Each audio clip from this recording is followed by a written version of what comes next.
રાજકોટ મહાનગરપાલિકાના town planning શાખા દ્વારા શહેરના વોર્ડ નંબર 16 માં આવેલ એક અનધિકૃત વાણિજ્ય હેતુના બાંધકામ સામે કડક કાર્યવાહી કરવામાં આવી હતી.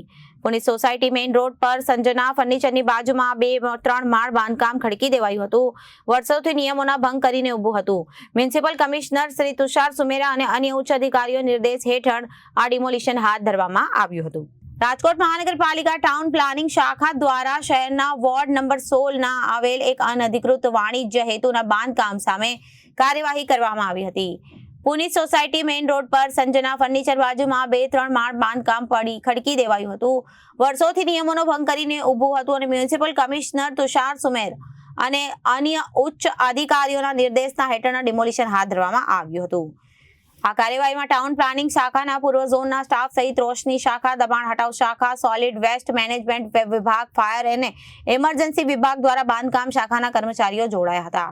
કાયદો અને વ્યવસ્થા જાળવવા માટે સુરક્ષા વિભાગોનો સ્ટાફ પણ સ્થળ પર હાજર હતો. રાજકોટ મહાનગરપાલિકા દ્વારા શહેરમાં થતા આવા ગેરકાયદેસર બાંધકામો સામે ભવિષ્યમાં પણ કડક હાથે કામગીરી ચાલુ રાખવામાં આવશે તેમ જાણવા મળ્યું હતું. રિપોર્ટર પ્રકાશ સોલંકી, જનાદેશ ન્યૂઝ, રાજકોટ.